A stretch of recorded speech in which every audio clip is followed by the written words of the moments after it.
Namaskar. A warm welcome to World News and Indian Perspective on All India Radio. This is Abhineet Shukla and with me is R.S. Rakhu, bringing glimpses of the major developments of the day from across the globe. Over the next half an hour, we shall bring to you the latest from the world of politics, economy, sports, entertainment and more. The headlines. Google CEO Sundar Pichai calls on Prime Minister Narendra Modi, lauds India's G20 presidency. Ahmedabad to host Urban 20 cycle as part of G20 meetings beginning February next year. Logo, website and social media handles of Urban 20 unveiled. New Delhi says strong action will be taken against those involved in terror financing activities. CIA chief says Prime Minister Narendra Modi used his influence over Russian president to avert a nuclear disaster in Ukraine. Thailand Navy warship capsizes in stormy seas, 31 sailors missing.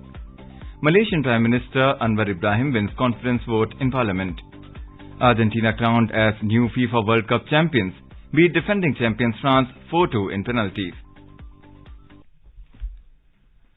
Google Chief Executive Officer Sundar Pichai met with Prime Minister of India Narendra Modi in New Delhi on Monday. Mr. Pichai said he is looking forward to continue their strong partnership and support India's G20 presidency to advance an open, connected internet that works for all. Thanking the Prime Minister for the meeting, the Google CEO said, "It is inspiring to see the rapid pace of technological change under Mr. Modi's leadership." In a tweet, Prime Minister Modi said, "It was a delight to meet Mr. Pichai and discuss innovation, technology and more." He said, "It is important the world continues to work together to leverage tech for human prosperity and sustainable development." Earlier on Monday, Google CEO also called on President of India Draupadi Murmu at Rashtrapati Bhavan. President Murmu described Padma Bhushan recipient Mr. Pichai as a symbol of Indian talent and wisdom. She also urged him to work for universal digital literacy in India. The President and Mr. Pichai also discussed President Murmu's commitment to education and women's economic empowerment in the country. The logo, website and social media handles of the Urban 20 or U20 cycle was unveiled in city of Gandhinagar on Monday as part of G20 programs to be held in the Indian city of Gujarat next year. Addressing the event virtually, India's Union Minister Hardeep Singh Puri said, U20 is a part of city diplomacy as cities are the powerhouse that drive global economic growth. This year, the U20 cycle will be chaired by the city of Ahmedabad, a modern and progressive economic and cultural hub of the country.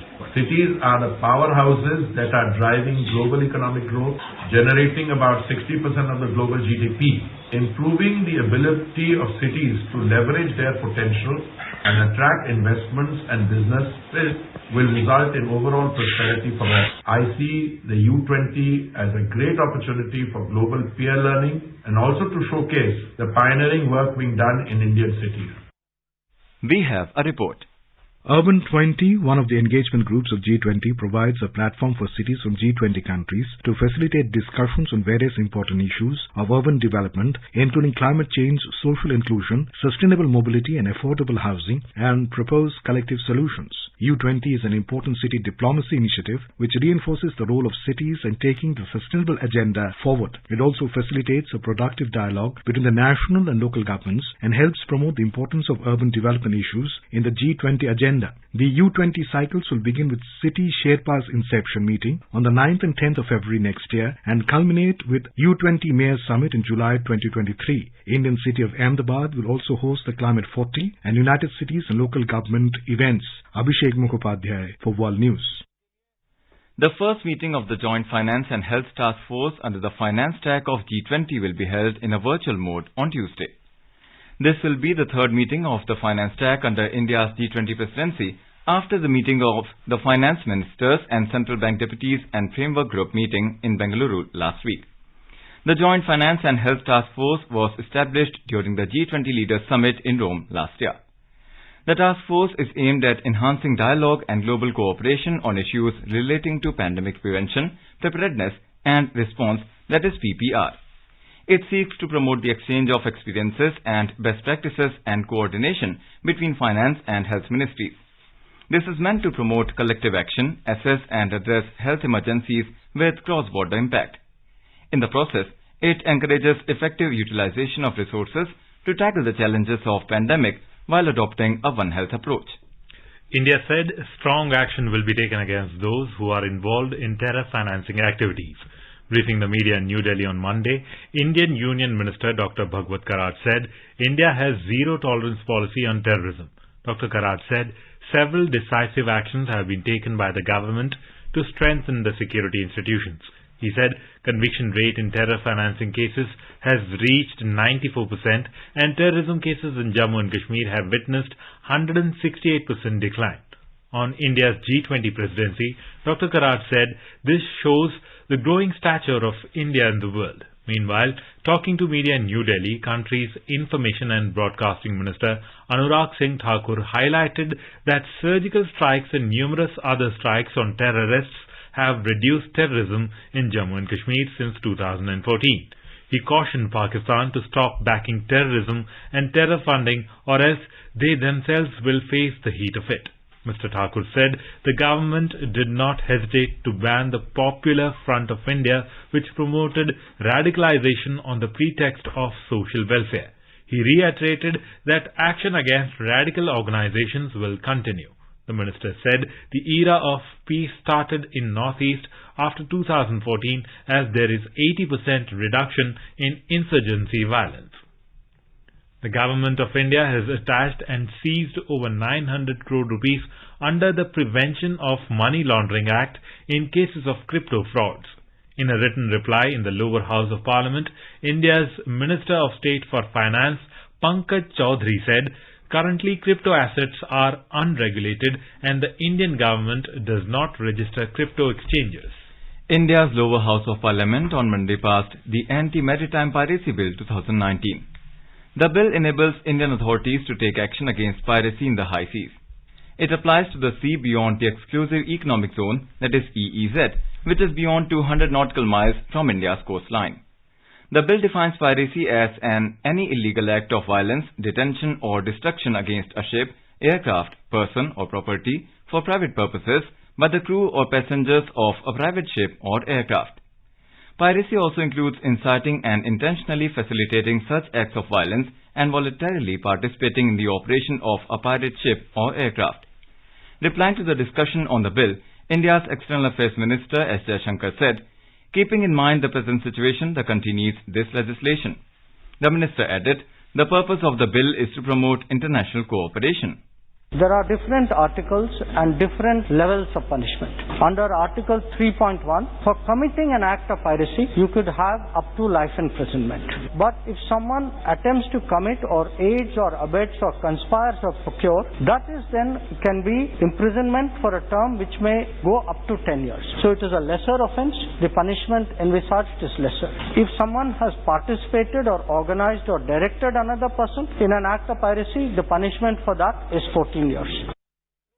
Speaking on the detention of a ship in Nigeria with Indian crew members on board, country's External Affairs Minister said the Government of India is giving full support to them. The External Affairs Minister S. Jaishankar said that the crew members have been charged and the next hearing is on the 10th of January next year.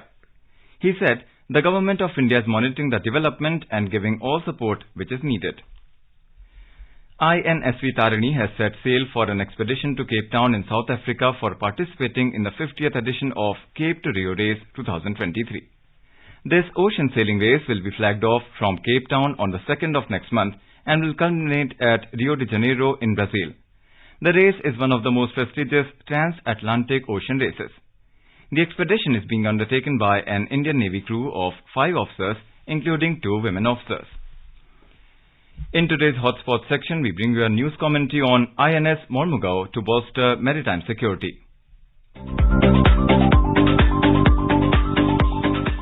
Indian naval ship INS Mormugao D-67, the second warship of the P-15B class of stealth-guided missile destroyers, was commissioned in the august presence of Raksha Mantri Rajnath Singh at Naval Dockyard, Mumbai on December 18, 2022. The event marked the formal induction of the second of the 4 Visakhapatnam class destroyers, indigenously designed by the Indian Navy's in-house organization Warship Design Bureau and constructed by Mazagon Docks Shipbuilders Limited, MDL, Mumbai. measuring 163 meters in length and 17 meters in breadth. With a displacement of 7,400 tons, INS Mormugao is packed with sophisticated state-of-the-art weapons and sensors such as surface-to-surface missile and surface-to-air missiles. The ship is fitted with a modern surveillance radar which provides target data to the gunnery weapon systems. Its anti-submarine warfare capabilities are provided by the indigenously developed rocket launchers,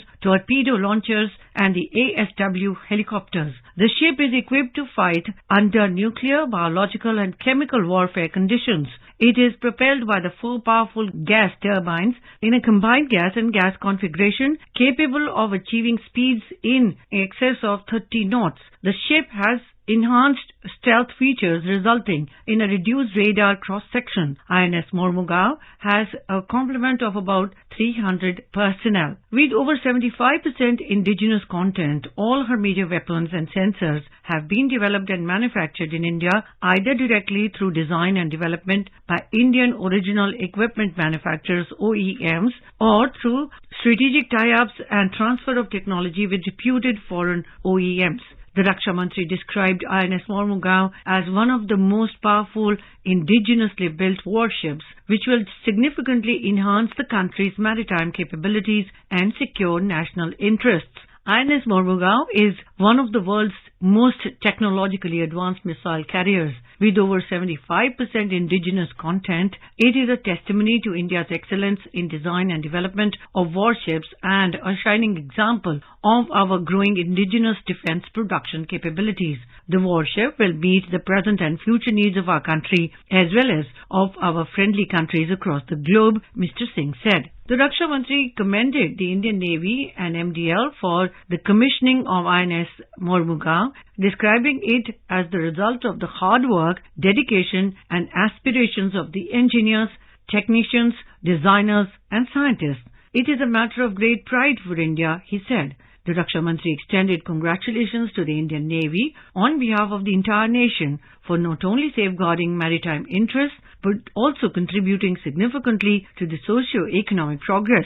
Raksha Mantri described safeguarding India's interest in the Indian Ocean region as the prime responsibility of the Navy. Our growing economy is directly connected to the increasing trade, most of which is through sea routes. Our interest is directly linked to the Indian Ocean. Being an important country in this region, the role of Indian Navy becomes more important in its security. It is heartening to see that they are discharging their duties successfully, he said. Mr. Rajnath Singh lauded the armed forces for protecting the borders and coasts with unmatched courage and dedication, terming them as the backbone of India's unprecedented growth. India is touching newer heights of success every day. We are now among the top 5 economies of the world. According to a report by investment firm Morgan Stanley, we will be among the top 3 economies in the next 5 years. Our G20 presidency is another landmark achievement. This has been successful due to the aspirations, hard work and determination of every Indian. But the most important reason behind our success is our secure borders and coasts. It is due to the readiness and promptness of our armed forces that we have a foolproof security apparatus, he said. The Raksha Mantri reiterated the government's resolve to prepare the nation to deal with any situation arising due to the rapidly changing global scenario. He said it is the government's top priority to continue strengthening the security infrastructure by equipping the military with state-of-the-art indigenous weapons and equipment. Economic, political and trade relations between countries are constantly evolving. In this era of globalization, almost all nations are dependent on each other in the field of trade. Hence, rule-based freedom of navigation, security of sea lanes, etc. have become more important than ever for stability and economic progress of the world, Mr. Singh stated. Mr. Singh also praised MDL for growing in stature by continuously building new ships with state-of-the-art technologies. He urged them and other shipbuilding companies to enhance their capabilities by taking advantage of government's initiatives and move forward towards making India an indigenous shipbuilding hub. The government will extend all possible support to realize Prime Minister Narendra Modi's vision of Make in India, Make for the World, the Raksha Mantri said. This is All India Radio giving you the world news. Welcome back to World News.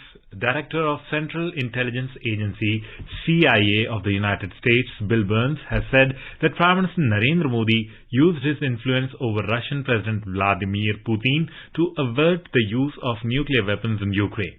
In an interview to private television channel, Mr. Burns said Prime Minister Modi's views on the use of nuclear weapons had an impact on the Russians and could well have averted a global disaster in the context of the Ukraine war.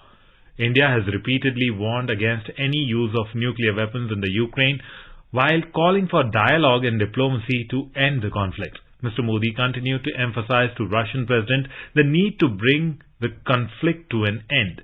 The CIA chief's remarks assume significance as Mr. Putin had earlier warned of the increasing threat of nuclear war. The Russian president had warned that Russia will fight by all available means. The CIA chief's remarks are considered another endorsement of India's position on the Ukraine conflict. In Pakistan, authorities continued on Monday to negotiate a resolution to the overnight hostage crisis at Counter-Terrorism Police Detention Center in the Bannu district of Khyber Pakhtunkhwa province. According to officials, a group of terrorists have taken multiple officers hostage, demanding safe passage to neighboring Afghanistan in exchange for their lives. The ongoing siege has reportedly left at least 2 policemen dead and several others injured, including an army officer. Authorities said a group of detainees were being interrogated in connection with incidents of terrorism when some of them managed to grab weapons from security guards before freeing an unspecified number of high-profile terrorists from another detention cell. The terrorist group Tehreek-e-Taliban Pakistan, also known as Pakistani Taliban, claimed responsibility for the siege. In Afghanistan, the death toll from a fuel tanker explosion in a tunnel north of the capital Kabul has risen to 31. A health ministry spokesman said the number of fatalities climbed to 31, while 37 people were injured. He said rescuers continue to search for survivors trapped under rubble. The Salan Tunnel, about 130 km north of Kabul, which was originally built in the 1960s, is a key route linking the country's north and south. A Royal Thai Navy warship sank in severe weather on Sunday night, leaving 31 of its crew of more than 100 sailors missing in stormy seas in the Gulf of Thailand. The HTMS Sukhothai sank after water flooded its power controls. On Monday, authorities said they rescued 75 sailors, but 31 were still missing in rough seas. This search crews worked through the night to find survivors, with the operation continuing on Monday with Air Force assistance. The Navy also announced an investigation into the cause of the disaster. Malaysian Prime Minister Anwar Ibrahim on Monday won the confidence vote in Parliament, cementing his leadership after the general election last month produced no clear winner. Speaker of the Parliament's lower house, Johari Abdul, said that the support was affirmed through a voice vote on Monday, with members favouring the leadership of Anwar drowning out the opposition. Prime Minister Anwar said in the 222-seat legislature he had 148 members' support, which gives him a majority of 2/3 required to pass reforms after the general elections that took place on 19th of November. Mr. Anwar's close ally Johari received 148 votes as he got elected for the Speaker's post on Monday. According to analysts, the government's strong majority should help Malaysia gain political stability after years of unstable governance and 4 changes in leadership. In the elections, the Pakatan Harapan Alliance of Hope coalition of Prime Minister Anwar Ibrahim clinched a victory over 82 seats, leading ahead of the rivals but fell short of the required majority for the formation of the government. The results created a situation of political stalemate as the rival party headed by former Prime Minister Muhyiddin Yassin claimed that they have received support from the majority. This forced the reformist politician to enter into an alliance with several smaller rival parties. Mr. Anwar took the oath as the 10th Prime Minister of the country on 24th of November to lead a unity government. South African President Cyril Ramaphosa has been re-elected as the leader of the governing African National Congress ANC at a party leadership contest. Mr. Ramaphosa secured re-election for a second 5-year term as ANC leader at the 5-day gathering held in the country's biggest city, Johannesburg. He is widely viewed as the country's most popular politician. But Mr. Ramaphosa's re-election campaign was dogged by the Farmgate scandal that broke in June, involving large sums of foreign currency found hidden at his private game farm. A panel of legal experts appointed by the Speaker of Parliament said the South African president had a case to answer, as he may have both violated the constitution and broken an anti-corruption law. The president has denied any wrongdoing and has launched legal action to annul the panel's report. Chinese authorities are learning to live with COVID-19 even as country is in the grip of first COVID wave. It comes amid an unprepared exit from country's zero COVID policy and report of an estimated million COVID deaths in 2023. As infections spread out from big cities to smaller ones and rural areas, major Chinese cities appear quiet as people stayed home either due to the infection or due to the fear of getting it as infections continue to surge. In a major backflip on Monday, the megacity of Chongqing in southwestern China urged people with mild COVID-19 symptoms or no symptoms at all to work as usual. Residents across China are reporting countless cases of COVID in their families, relatives and societies. Hospitals in many cities are overwhelmed with rising number of COVID patients while official numbers are going down. Amid all this confusion and doubts over China's coronavirus numbers, Beijing authorities on Monday announced 2 COVID-related deaths after more than a month of an exponential surge in COVID cases. These were the first officially reported deaths since the dramatic easing of restrictions on the 7th of this month, despite widespread reports of fatalities and busy funeral homes. India and Indonesia held the second edition of the Joint Task Force meeting in Port Blair today on development of connectivity between Andaman and Nicobar Islands and Aceh province. During the meeting, the heads of delegation took stock of the progress made and the challenges faced in developing connectivity since the first Joint Task Force meeting in 2019. External Affairs Ministry said the two sides also discussed ways to further promote trade, tourism and people-to-people contact between the two regions. To improve trade and investment, they agreed to enhance opportunities for interaction between business chambers and potential investors on both the sides. They also agreed to encourage sail tourism, cruise ship visits and interaction between tour operators. The Joint Task Force also discussed ways to enhance academic cooperation and cultural linkages between Andaman and Nicobar Islands and Aceh province. Indian Prime Minister and Defence Minister have expressed sadness at the demise of 1971 India-Pakistan war veteran Naik retired Bhairav Singh. Prime Minister Narendra Modi said that the war veteran will be remembered for his service to our nation and the great courage he had shown at a crucial point in nation's history. Terming Bhairav Singh as a brave warrior of the Longewala battle, Defence Minister Rajnath Singh said that his gallantry will remain indelible in the country's military history. Remembering Bhairav Singh, Indian Home Minister Amit Shah said that the flame of love and patriotism in his heart for the motherland was truly unique.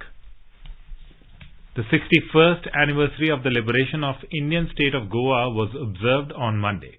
The day commemorates Goa's liberation from 450 years of Portuguese rule. President Draupadi Murmu, Vice President Jagdeep Dhankar and Prime Minister Narendra Modi have conveyed their greetings to all fellow citizens, especially the people of Goa.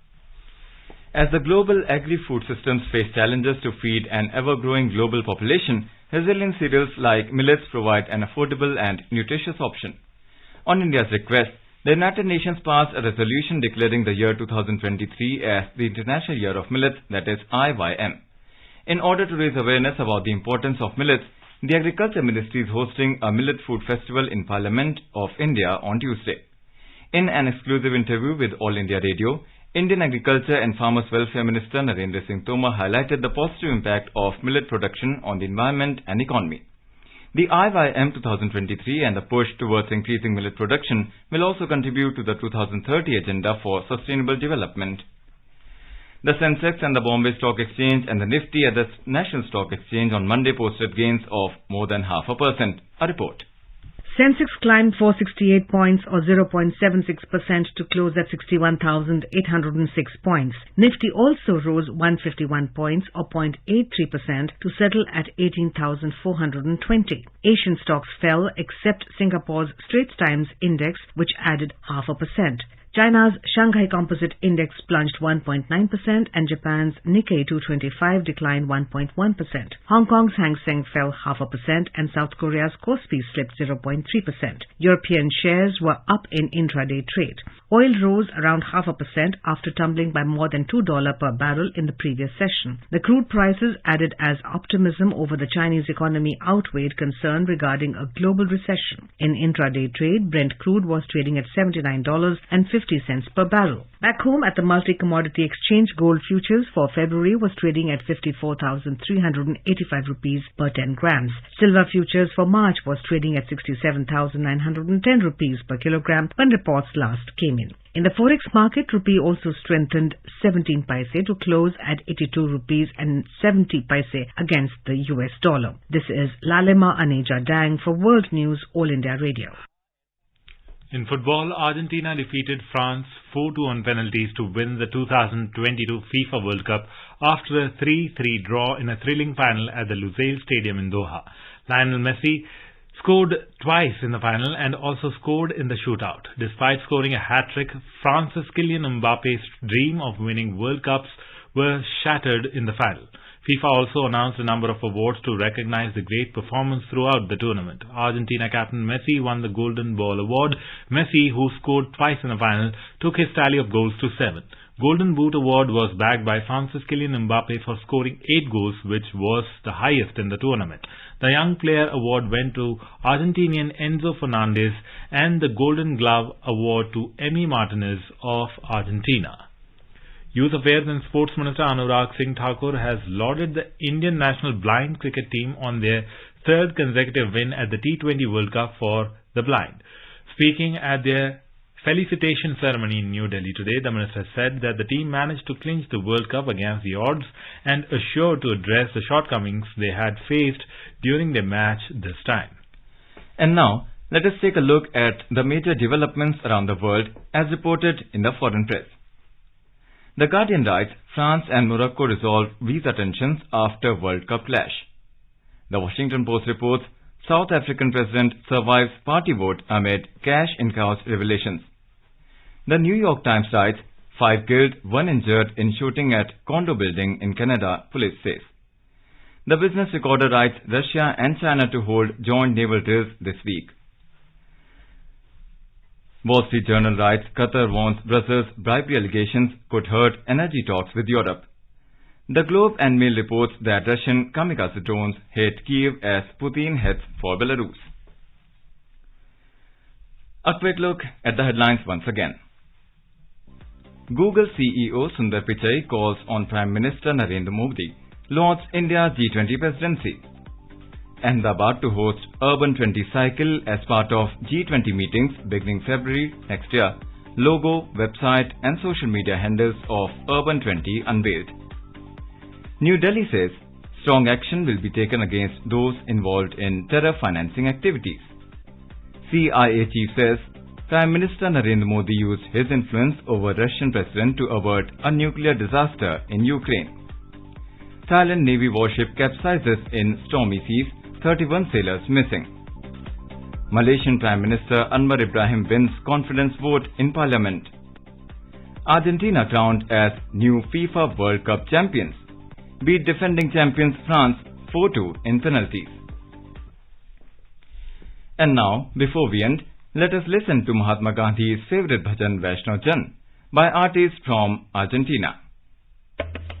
वैष्णव जन तो तेने कहिए जे पीत पराए जाने रे पर तुक उपकार करे तो ये मन अभिमान आने रे सकल लोक मान सहुने बंदे निंदा न करे काच मान निश्चल राखे दान तन जनने तेने रे बाच काच मान निश्चल राखे दान तन जनने तेने रे Vaishnavajana. And with that, we end this bulletin. We'll be back at the same time tomorrow with the next edition of World News.